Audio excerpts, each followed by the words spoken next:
Meu ex-marido tinha partido. Sua nova esposa não ligou para me convidar para o velório. Ela ligou para pedir minha filha de 6 anos emprestada. Zoe deveria ficar com o pai na vigília noturna, Melanie disse, como se estivesse pedindo um arranjo de flores e não uma criança.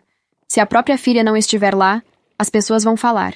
Eu estava a 3 estados de distância numa viagem a trabalho, já tentando adiantar meu voo para casa.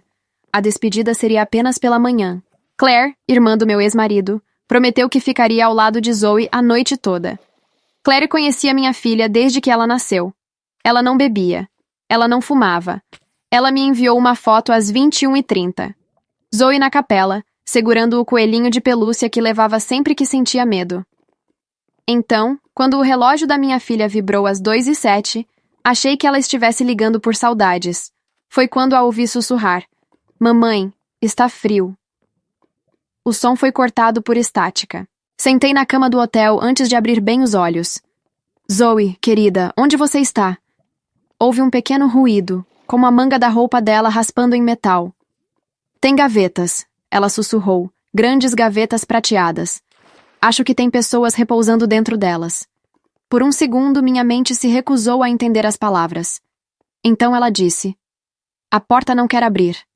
Eu já estava fora da cama, uma mão buscando os sapatos, a outra apertando o celular com tanta força que meu dedo errou a tela 2 vezes. A casa de luto Southside tinha 2 prédios.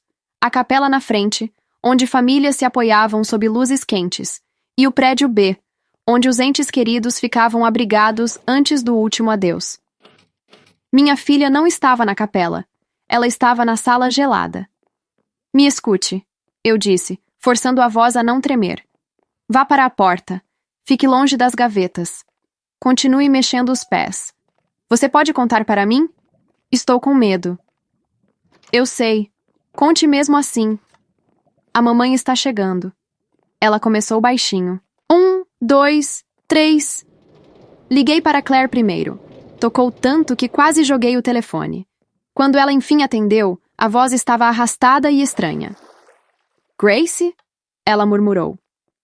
Melanie disse que levou a Zoe de volta à capela. Eu acho. Não estou me sentindo bem. Claire, a Zoe está trancada no prédio B.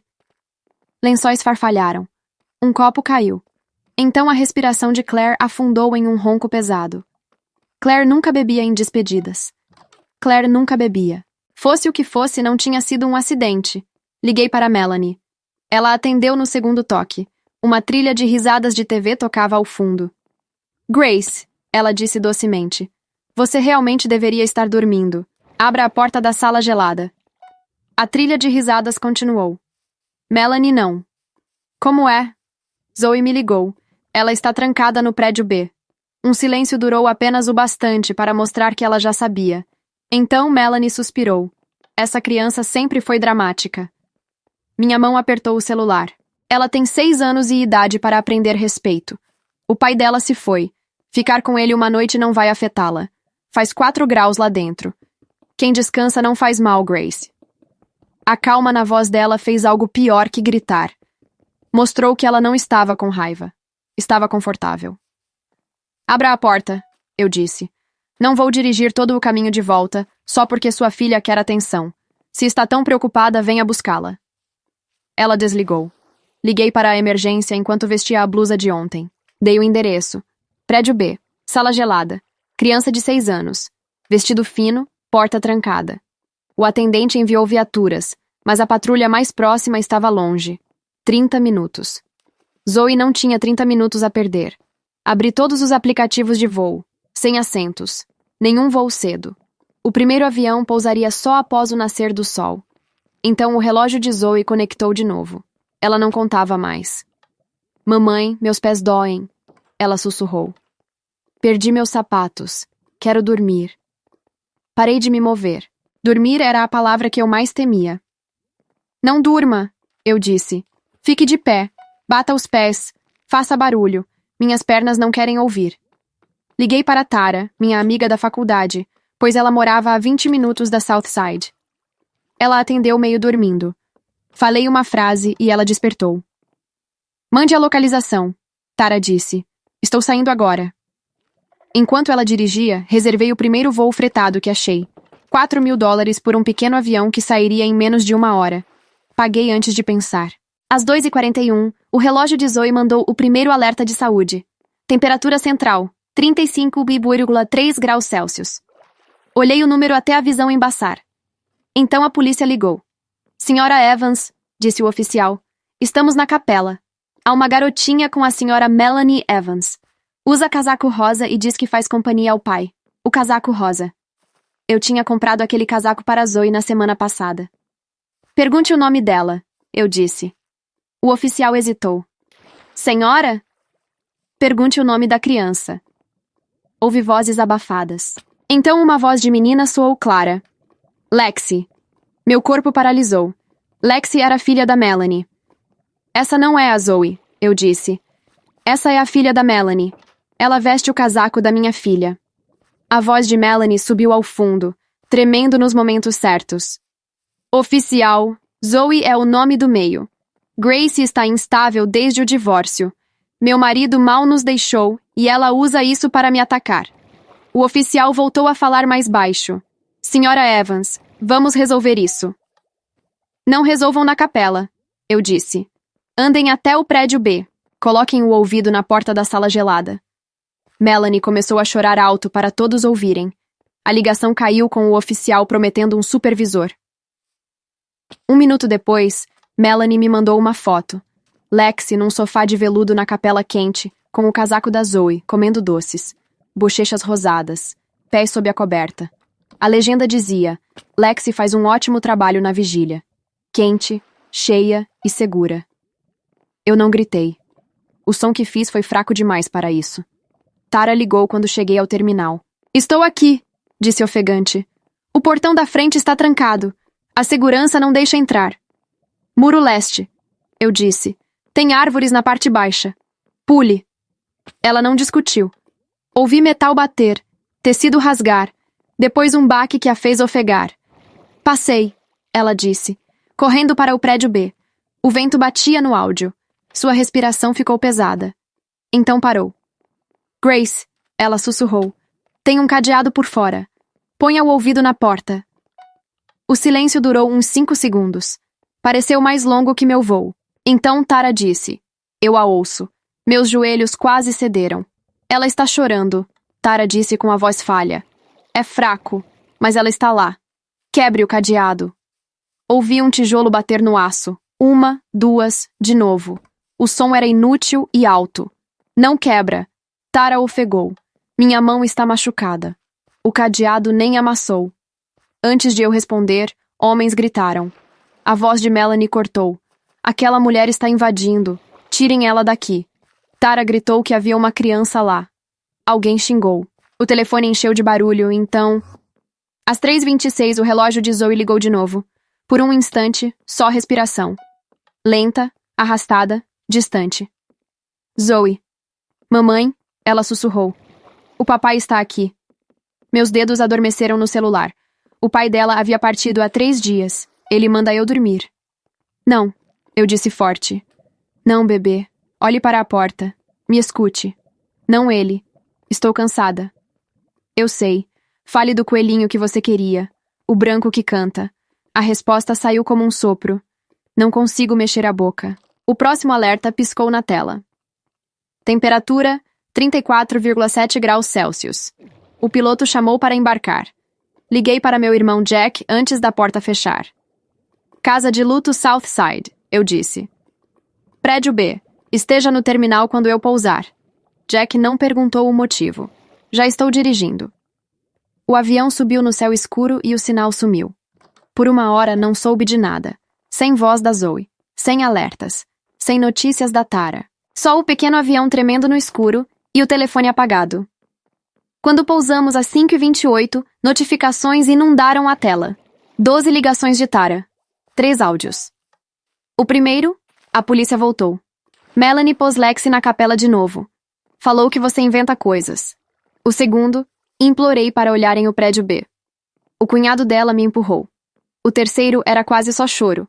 Grace, ouvi a Zoe. Juro que ouvi. Desculpe. Não me deixaram voltar. Então veio o último alerta do relógio de Zoe, enviado 40 minutos antes. Temperatura central, 34,0 graus Celsius. Ritmo cardíaco, 48 batimentos. A picape do Jack aguardava no portão. Entrei antes que ele parasse. Dirige, eu disse. Ele obedeceu. Às 6h05, os portões de ferro surgiram na névoa. Correntes fechadas. Jack não freou. A picape bateu nos portões, arrancando um dos lados. Quando chegamos ao prédio B, Melanie já estava lá com 2 homens e o zelador. O vestido matinal estava perfeito. Os olhos secos. Você é louca, ela esbravejou. Chamei a polícia. Você vai presa. Olhei além dela para a porta de metal. Minha filha estava lá. Jack agiu primeiro. Quando o cunhado de Melanie entrou no caminho, Jack o puxou pela blusa e o empurrou contra a jardineira com força para quebrar a cerâmica no chão. Peguei o alicate de emergência na caixa de parede. O vidro feriu a minha mão, mas a dor pertencia a outro lugar agora. A primeira corrente cedeu, depois o cadeado, depois o painel. Após Jack quebrar a tranca com o alicate até soltar faíscas, Melanie gritou atrás de nós sobre processos, prisão e danos. Não ouvi nada. A porta da sala gelada estava trancada por fora. Por fora. Tara tinha razão. Alguém não havia só esquecido a Zoe lá. Alguém a isolou. Jack encaixou o alicate sob a barra enquanto eu puxava até os cortes da minha mão abrirem mais. A barra saltou com um estrondo no corredor. Girei a maçaneta. 2 vezes. O selo quebrou com um chiado. O ar de 4 graus nos atingiu. Fileiras de gavetas de aço cobriam as paredes, algumas entreabertas. Luzes de emergência deixavam tudo verde. No início, não a vi. Então vi a borda do vestido amarelo atrás da última fileira.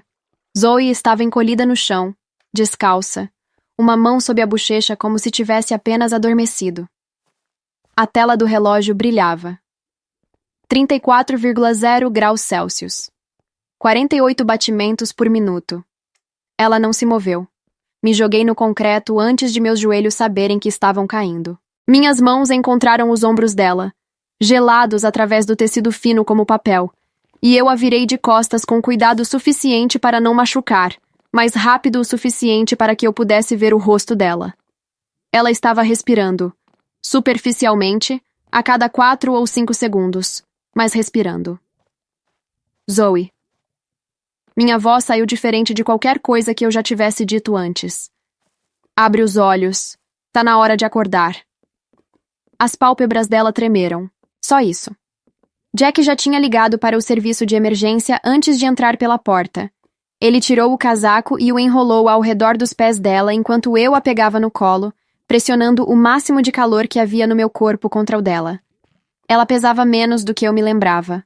Ou eu estava com tanto adrenalina que não sentia mais nada. Atrás de nós, Melanie gritou que estávamos destruindo uma propriedade particular, que ela tinha testemunhas, que o meu irmão ia preso. Sua voz ecoava no corredor de metal como algo projetado especialmente para incomodar, e eu entendi, naquele momento, por que ela tinha escolhido um lugar tão frio. Não era só para punir a Zoe, era para que nenhum choro atravessasse aquelas paredes. Senhora Evans. Um policial apareceu na porta.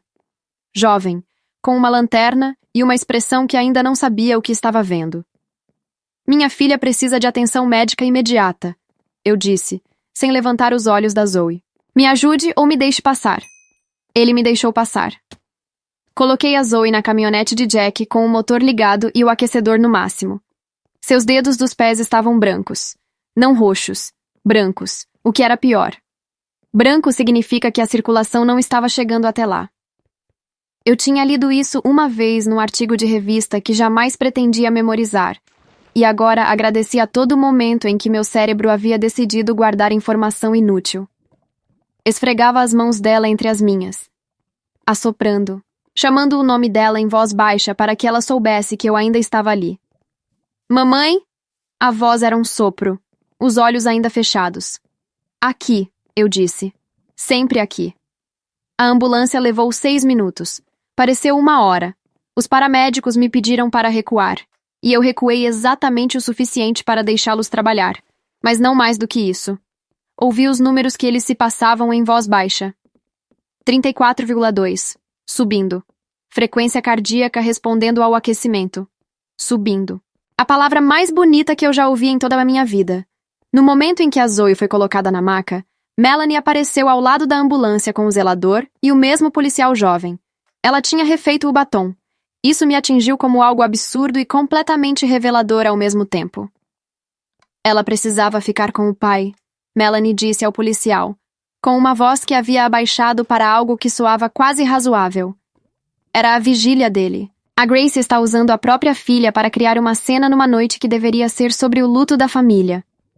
O policial olhou para mim, depois para a maca, depois para o relógio de Zoe, que um dos paramédicos ainda estava lendo. 34,2 52 batimentos por minuto. Como a criança chegou até o prédio B? Ele perguntou a Melanie. Ela deve ter entrado andando durante a vigília. Essas crianças ficam curiosas com tudo. A porta estava trancada por fora com uma barra, Jack disse. Do lado de fora. Como uma criança de 6 anos colocou uma barra do lado de fora de uma porta em que ela estava dentro? Melanie não piscou. O zelador fecha tudo às 10 da noite. Deve ter sido um descuido. Um descuido, eu repeti. Ela me olhou.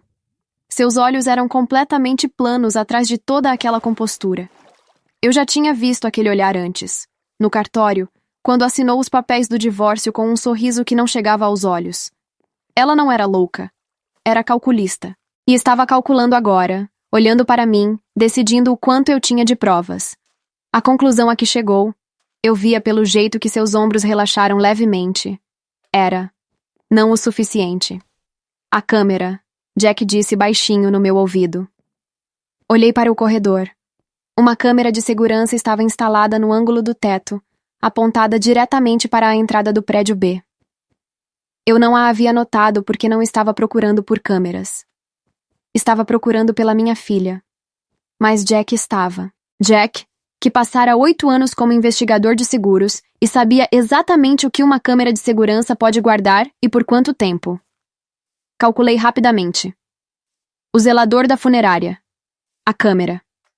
A Tara, que havia escalado o muro e estava do lado de fora chamando por Zoe às 3 da manhã, enquanto os seguranças de Melanie a afastavam.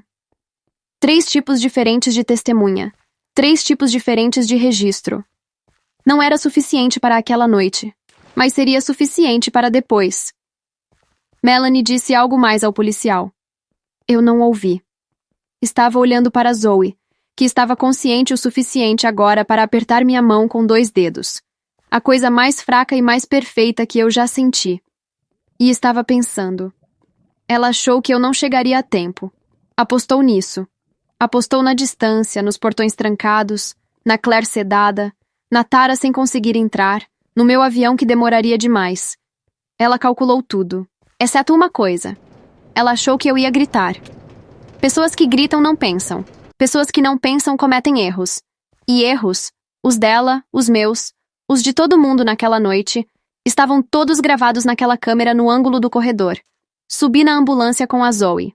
Quando as portas se fecharam, Melanie ainda estava lá fora, sua voz subindo e descendo no tom exato de uma mulher sendo injustiçada, enquanto 2 policiais tomavam notas com expressões que eu não conseguia ler. Olhei pela janela de vidro traseiro enquanto a ambulância saía. Ela estava me olhando de volta, e pela primeira vez naquela noite, eu sorri.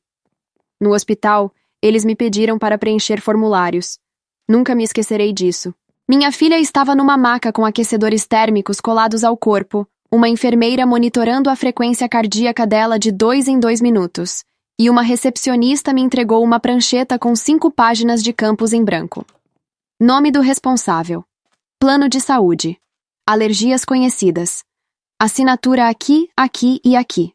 Preenchi tudo, com letra legível, sem tremer, porque foi naquele corredor branco, sentada naquela cadeira de plástico duro, enquanto escrevia o nome completo da Zoe, Zoe Marina Evans, que entendi o que precisava fazer, não o que eu queria fazer.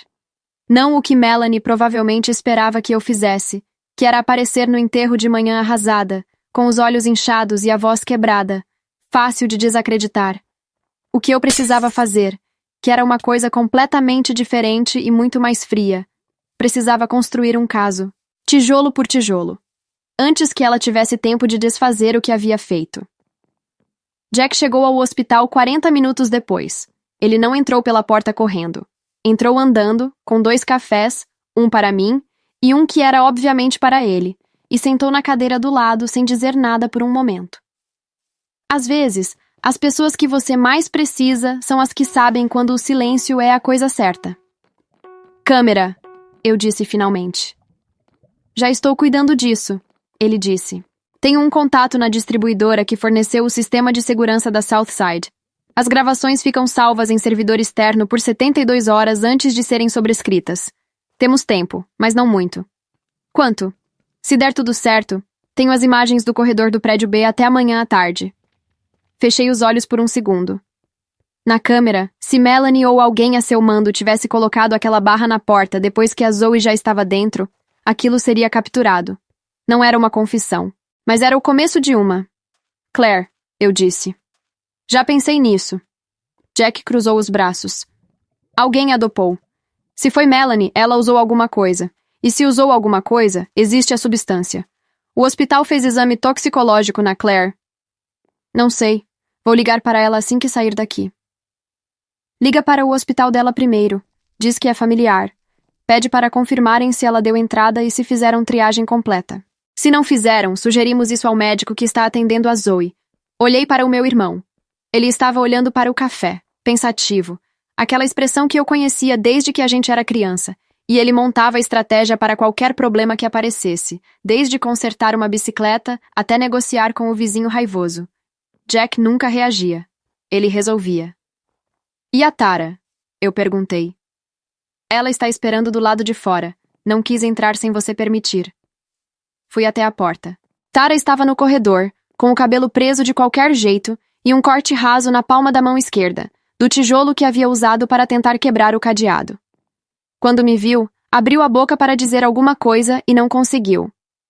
Você escalou um muro e saiu batendo tijolo encadeado às 3 da manhã, eu disse. Eu ouvi ela, Grace. A voz de Tara quebrou. Eu ouvi a Zoe lá dentro, e eles me afastaram e eu não consegui. Você fez tudo o que podia, eu disse, e agora você vai me ajudar a fazer o resto. Ela assentiu, passando o pulso sob os olhos. Preciso que você escreva tudo. Agora, enquanto ainda está fresco. Horários, o que você ouviu, quem estava lá, o que disseram, quem te impediu de entrar. Cada detalhe. Pausei. E preciso que você pense. Tinha alguém filmando? Vizinhos, câmeras de rua, qualquer coisa nas redondezas da Southside. Ela franziu o senho, pensando. Tem uma academia 24 horas na esquina. A fachada tem câmera voltada para a rua. Isso pega o muro que você escalou? Pode pegar. Depende do ângulo. Descobre o nome da academia. Entra em contato com a administração antes das 8 da manhã. Explica que é urgente e que envolve a segurança de uma criança. Enquanto Tara anotava no celular, voltei para dentro. A enfermeira me disse que a Zoe estava respondendo bem. Temperatura subindo de forma estável. Nenhum dano visível aos tecidos. Ela acordaria em algumas horas. Não completamente, mas o suficiente para reconhecer rostos. Sentei ao lado da cama dela. Peguei a mão dela. Agora morna. Não quente ainda, mas morna. E por um longo momento simplesmente fiquei olhando para ela. O coelho de pelúcia havia desaparecido em algum momento da noite. Alguém o pegou ou ela o largou na câmara fria. Não importava. Eu compraria outro. Compraria 100 se precisasse. O que importava estava na minha cabeça, tomando forma com a clareza fria de quem não dormiu e não vai dormir tão cedo. Melanie havia apostado em cada coisa que eu não tinha. Distância, tempo, recursos, credibilidade. Ela havia construído a cena com cuidado, a Lexi no casaco da Zoe, o choro bem calculado para os policiais, a narrativa da ex-esposa instável que não conseguia aceitar o luto da família. Era um plano bom, quase perfeito. Mas planos perfeitos têm uma falha em comum. Dependem de que a outra pessoa reaja da forma esperada. Às 7h14 da manhã, meu telefone vibrou. Era Melanie. Uma mensagem de texto, 6 palavras. Espero que a Zoe esteja bem. Não respondi. Salvei a captura de tela. Porque aquela mensagem era outra peça. Pequena, mas reveladora. Ela sabia que a Zoe havia sido levada de ambulância. Sabia que havia estado em perigo. E a primeira coisa que mandou, depois de horas de silêncio, Não foi um pedido de desculpas. Não foi uma pergunta ao médico. Foram 6 palavras que soavam como condolências e funcionavam como álibi. Espero que a Zoe esteja bem. Como se não soubesse muito bem como ela tinha ficado assim. Às 7h22, Jack me mandou uma mensagem. Contato confirmado. Imagens do corredor disponíveis para preservação. Advogado verificando o procedimento legal de solicitação. Às 7h35, Tara me mandou outra. Academia confirma câmera externa. Gerente vai segurar a gravação das 2 horas às 4 horas desta manhã até segunda ordem. Às 7h48, a médica que havia atendido a Claire em outro hospital me retornou. Claire havia dado entrada por conta própria às 4h30 da manhã, depois que os efeitos tinham passado o suficiente para ela conseguir se mover. Exame toxicológico confirmava sedativo de ação rápida. Ela não sabia como havia sido administrado. Achava que no café que Melanie havia levado para a Chapel às 9 da noite. No café. Que Melanie havia levado. Para a mulher que deveria ficar de olho na Zoe a noite inteira. Apoiei a testa na beirada da cama da Zoe e fechei os olhos por 30 segundos exatos. Não para descansar. Para organizar. Tinha câmera do corredor. Câmera da rua. Toxicologia da Claire. A mensagem de texto. O relógio da Zoe com todos os alertas de temperatura e frequência cardíaca. Carimbados com horário. O áudio da ligação dela para mim, gravado automaticamente pelo aplicativo do smartwatch. A minha própria ligação para o serviço de emergência, com horário registrado e endereço correto desde o primeiro momento. A ligação para Melanie, em que ela havia dito, com todas as letras, que sabia que a Zoe estava lá dentro e não ia buscá-la. Eu havia ligado de madrugada, em pânico, de um quarto de hotel a 3 estados de distância, e havia gravado tudo sem querer. Melanie havia atendido na sala de estar, com o programa de televisão ao fundo, completamente consciente, e havia dito: "Faz 4 graus lá dentro. Pessoas mortas não mordem, Grace. 4 graus. Ela sabia a temperatura da câmara fria de cor. Abri os olhos. Aquilo me levou de volta ao início. Ao começo de tudo, a ligação que havia recebido enquanto ainda estava no hotel. Não aquela das 2h07 da Zoe, mas a anterior. A de Melanie. 2 dias antes do funeral, num fim de tarde comum, quando eu estava numa sala de reunião aguardando o início de uma apresentação, e o telefone vibrou com um número que eu já havia deletado da agenda, mas que o meu cérebro reconheceu de imediato. Eu deixei tocar. Na segunda vez, atendi. Grace, ela disse. Zoe deveria sentar com o pai para a vigília noturna. E eu ouvi aquelas palavras e pensei, ela está pedindo minha filha emprestada para um funeral. Pensei que era estranheza do luto. Pensei que era desconforto social. Pensei em Claire. Pensei na foto de Zoe com o coelho de pelúcia. Não pensei na câmara fria. Não pensei nisto. Que Melanie já sabia naquele momento exatamente o que ia fazer com a minha filha. E que ela estava me ligando não para pedir um favor, mas para garantir que eu estivesse longe o suficiente para não chegar a tempo. Ela havia me ligado porque precisava que eu dissesse sim. E eu havia dito sim. Ela havia me ligado porque precisava que eu dissesse sim. Fiquei com isso por alguns minutos, sentada ao lado da cama da Zoe, ouvindo o bip constante do monitor cardíaco. Depois guardei aquele pensamento no lugar exato onde ele precisava ficar.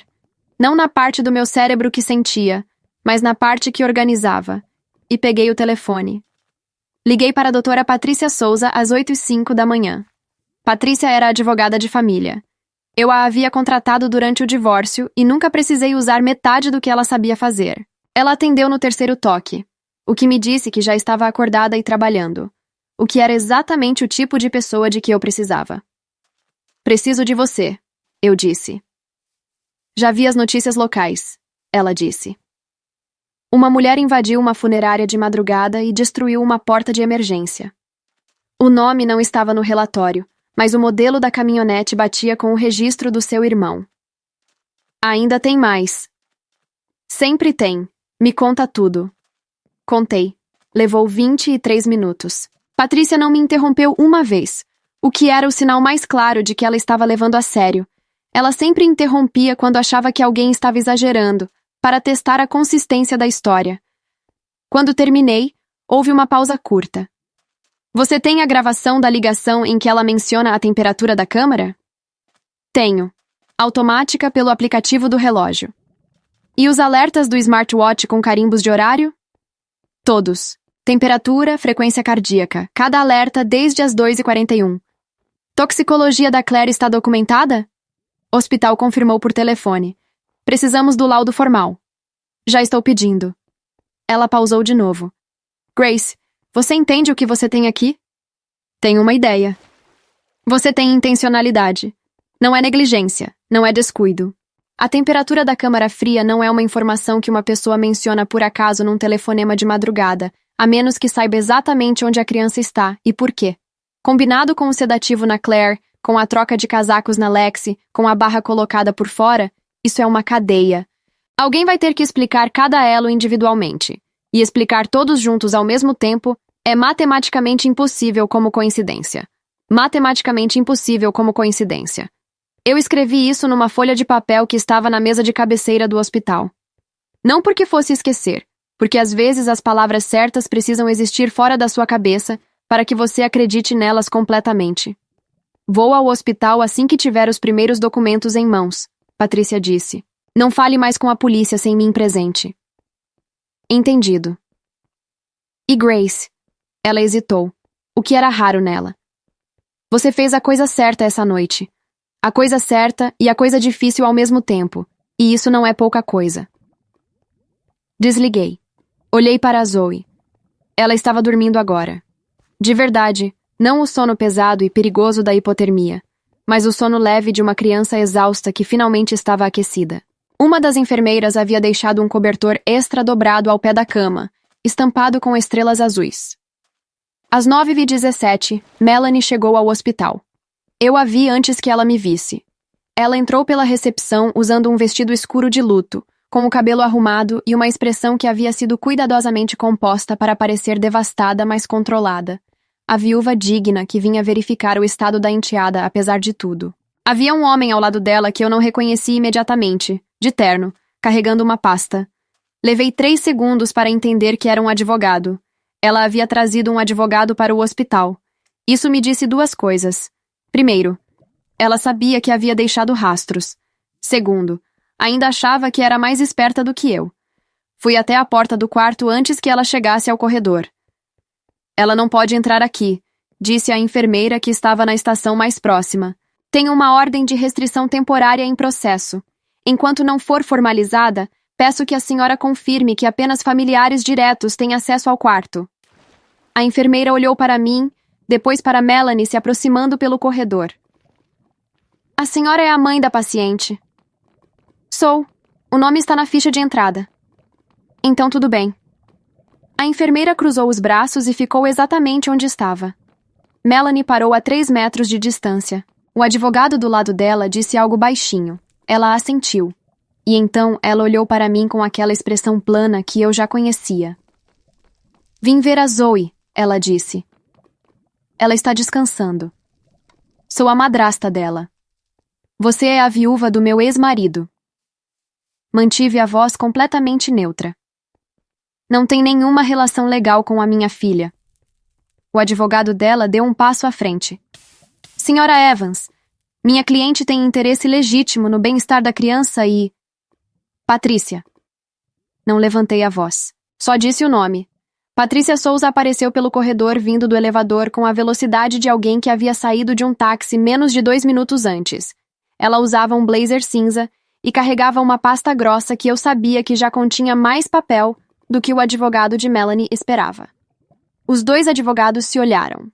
Aquela espécie de reconhecimento silencioso que acontece entre profissionais quando cada um está avaliando o que o outro sabe. Minha cliente não tem nada a declarar neste momento, Patrícia disse, parando ao meu lado. E gostaria que você registrasse que qualquer tentativa de contato com a menor Zoe Marina Evans por parte da sua cliente será documentada e incluída no processo que estamos movendo. Processo? A voz de Melanie subiu ligeiramente. A primeira fissura. Que processo? Senhora Evans. Patrícia abriu a pasta e retirou uma folha que entregou ao advogado de Melanie. Abandono de vulnerável. Exposição de menor a risco de morte. Administração de substância a terceiro sem consentimento. Isso é o que temos até agora. O laudo toxicológico completo da Claire Harding chega ainda hoje. O rosto de Melanie não mudou. Mas a mão dela, a mão que segurava a alça da bolsa, apertou forte o suficiente para embranquecer os nós dos dedos. Isso é ridículo, ela disse. A câmera do corredor do prédio B da funerária Southside registrou o movimento entre 23h40 e 0h15, Patrícia disse, com o mesmo tom que usaria para comentar o tempo. Estamos aguardando a ordem judicial para acesso formal às imagens. A câmera da Academia Flex na esquina da rua registrou a fachada sul da funerária das 22 horas às 5 horas da manhã. Essa já temos. Silêncio. Foi o tipo de silêncio que acontece quando uma pessoa que planejou tudo percebe que planejou quase tudo. E a ligação das 2h32, eu disse. Em que a senhora me informou que sabia que minha filha estava trancada num ambiente de 4 graus e escolheu não fazer nada. Em que a senhora mencionou a temperatura da câmara fria de forma espontânea, sem que eu tivesse dito uma única palavra sobre onde a Zoe estava. Essa ligação ficou gravada no aplicativo do smartwatch dela. Melanie abriu a boca. Fechou. O advogado dela disse muito cuidadosamente. Minha cliente gostaria de consultar com o conselho antes de...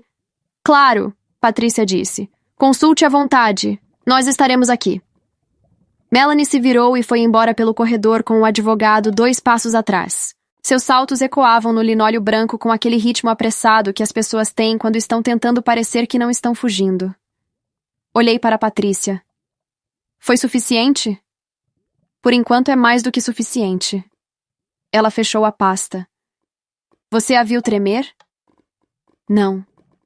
A mão dela tremeu. Patrícia quase sorriu. Pode ser pequeno, mas no tribunal faz diferença quando se sabe o que observar. Voltei para o quarto. Zoe ainda dormia. A enfermeira havia ajeitado o cobertor de estrelas azuis até o queixo dela. Me sentei. Peguei a mão da minha filha, e pela primeira vez em horas, talvez dias, me permiti pensar no dia seguinte. Não na noite que havia passado, não nos próximos passos do processo, não nas ligações que ainda precisava fazer. Só no dia seguinte. Zoe acordando. Eu estando lá. O telefone vibrou. Era Jack. As imagens do corredor chegaram. Você precisa ver isso. Mandei a localização do hospital. Enquanto esperava, olhei pela janela do quarto. Lá fora o sol havia subido por completo sobre a cidade. Aquela luz de manhã cedo que faz tudo parecer mais simples do que é. Pensei em Melanie chegando de táxi naquele hospital, com o advogado e o vestido de luto e o plano cuidadoso de parecer razoável. Pensei no momento em que ela havia mencionado 4 graus ao telefone e não havia percebido o que estava entregando. Planejadores ruins reagem. Planejadores bons preparam. Ela havia preparado para a Grace que gritaria. Para a Grace que chegaria arrasada, incoerente, fácil de desmontar. Havia se preparado para uma mãe em pânico. Não havia se preparado para uma mãe que chegou cedo, abriu a porta e depois sentou quieta numa cadeira de hospital preenchendo formulários com letra legível. Jack chegou às 10h43 com um notebook e um pendrive. Você vai querer estar sentada, ele disse. Eu já estava. A gravação durou 4 minutos e 11 segundos. Jack abriu o arquivo no notebook com a tela virada para mim e assistimos juntos, em silêncio, ao corredor do prédio B da funerária Southside, em ângulo de câmera alta. A imagem era granulada, em tons de cinza verde, com o carimbo de horário piscando no canto superior direito. 23h52. Melanie entrou pelo corredor usando o mesmo vestido de luto que eu havia visto naquela manhã. Ela não estava apressada. Não estava com cara de quem fazia algo errado. Estava com cara de quem executava um item da lista de tarefas. Carregava uma lanterna pequena numa mão. Na outra, uma barra de ferro que reconheci imediatamente. A mesma que Jack e eu havíamos arrancado da porta horas depois. Ela parou em frente à porta da câmara fria. Ficou parada por alguns segundos, como se ouvindo alguma coisa do lado de dentro. Depois encaixou a barra no suporte externo com a naturalidade de quem fecha uma janela. Girou. Foi embora pelo corredor. Apagou a lanterna antes de virar a esquina. 4 minutos e 11 segundos. Fechei o notebook devagar. Jack, eu disse. Sei. Manda para a Patrícia agora. Ele já estava digitando. O inquérito policial foi aberto naquela tarde. Patrícia entregou o pendrive ao delegado responsável às 14h20, junto com o laudo toxicológico da Claire, os registros do smartwatch da Zoe e a transcrição da ligação das 2h32 em que Melanie mencionava os 4 graus. A câmera da Academia Flex confirmava Melanie saindo da funerária às 23h58 e retornando a chapéu principal às 0h03, 6 minutos depois de colocar a barra. 6 minutos. Esse era o tempo que havia levado para ela decidir que a minha filha de 6 anos podia ficar do lado de dentro de uma câmara fria a noite inteira. Melanie foi detida para interrogatório às 17h40 daquela mesma tarde. Seu advogado chegou 40 minutos depois. Ela saiu sob fiança às 22 horas, com 3 restrições impostas pelo juiz de plantão. Proibição de contato comigo, com a Zoe e com a Claire. Proibição de deixar o estado. E entrega do passaporte. Eu soube de tudo isso por mensagem de Patrícia, num corredor de hospital, enquanto a Zoe dormia com o cobertor de estrelas azuis puxado até o queixo. Não senti euforia. Não senti alívio imediato. Senti algo mais parecido com o fim de uma tensão muito longa. Como quando você segura a respiração sem perceber e só nota quando finalmente solta o ar. A Zoe acordou de verdade às 19 horas da noite. Ela me olhou, depois olhou para o cobertor, depois para o soro no braço, e então voltou para mim com aquela expressão muito séria que ela tinha quando estava processando algo grande demais para uma criança de 6 anos. Eu dormi na funerária, ela disse. Dormiu. Foi o papai que mandou eu dormir. Meu peito apertou. O que você quer dizer, meu bem? Ele ficou do meu lado, ela disse, com a calma de quem relata um fato. Me disse para ficar quieta e esperar você chegar. Disse que você ia vir. Não respondi por um momento. Não sei no que acredito sobre essas coisas. Não sei o que uma criança de 6 anos experimenta quando a temperatura do corpo cai a 34 graus. E a mente começa a fazer coisas que a medicina chama de sintomas e outras pessoas chamam de outra coisa. O que eu sei é que ela esperou. Ficou quieta. E eu cheguei. Trouxe um presente, eu disse abrindo a sacola que Jack havia buscado numa loja a caminho. Dentro estava um coelho de pelúcia branco que tocava uma melodia quando você apertava a barriga. Zoe o pegou, apertou, ouviu a música e encostou a cabeça no travesseiro com o coelho no peito. É igualzinho ao que eu perdi, ela disse. Não é o mesmo, mas é seu. Ela fechou os olhos. Em 3 minutos estava dormindo de novo, desta vez com cor nas bochechas e frequência cardíaca de 88 batimentos por minuto, o número mais bonito que um monitor já exibiu para mim. Meses depois, quando me pediram para descrever aquela noite, a pergunta que todo mundo fazia era a mesma. Como você conseguiu manter a calma? A resposta honesta é que não mantive. Não por dentro. Por dentro eu estava destruída em cada segundo daquelas 4 horas. Do hotel, ao avião, ao portão arrombado, ao corredor verde. Mas aprendi, não sei quando, não sei de quem, que calma não é a ausência de medo. É a decisão de não deixar que o medo seja a coisa mais alta na sala. Melanie havia apostado no meu pânico. Havia construído cada detalhe daquela noite em torno da suposição de que eu agiria pelo desespero e não pelo raciocínio.